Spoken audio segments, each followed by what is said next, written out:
Hi, I'm Peg Beer from Merrifield Garden Center, the Fair Oaks location. Container gardening is a very, very important part of our gardening lifestyle. This is how I've done it quite successfully for a long time. It's important that your container have good drainage, so be sure you have good, adequate holes in the bottom. And then use a piece of landscape fabric to go over those holes.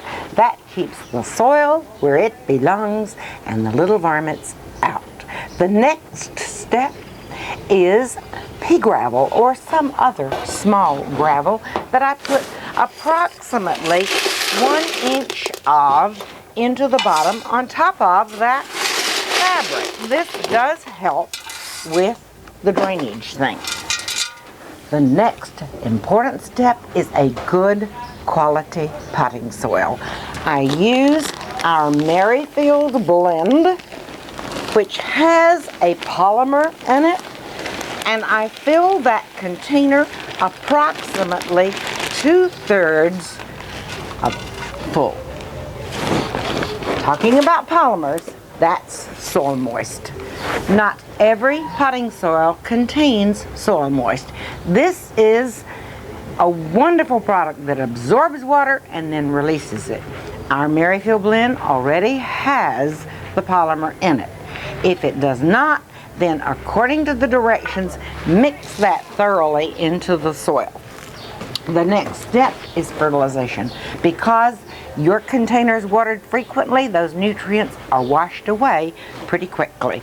And so I use either a good organic fertilizer, Flower Tone is a good one, or I use Osmocote, which is a coated slow release fertilizer, and let's say that I'm going to use that in this container.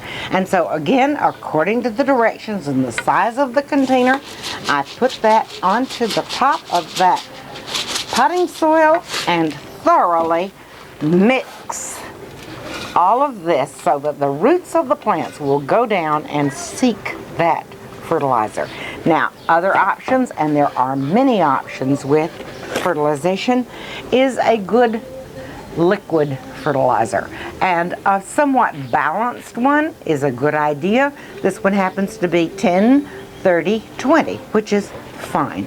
And if you use that every week to 2 weeks, you will have success with the fertilization also. The next step is planting your plants.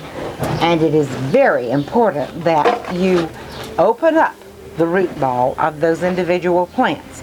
And so you just carefully loosen those roots and plant that into your soil. You then would continue with all of your planting, adding all of the plants that you choose for your container, keeping it always 1 inch to 2 inches down from the top of the container. The next step is really a wonderful Tipple Red small gravel, or you can use also the same gravel that we used in the bottom, the pea gravel, and put approximately 1 inch in the top of the container, and that serves several purposes. It keeps the soil in the pot where it belongs when you're watering. It also keeps squirrels out because they love to get into fresh soil. Okay, I think that one of the next important steps is to lift these containers up off your deck or off your patio, and a good way to do that is to put a saucer beneath. I like to put gravel in so that the pot doesn't sit in the water. Then you can use pot feet, or even better yet, a wonderful wheeled caddy. This one, you can move it around easily. It's particularly good with large containers, and when you sit a nice big saucer on top of that and put your container into it, it's easy to take care of. These are the things that make container gardening easy and successful, and I hope that it will be successful for you also.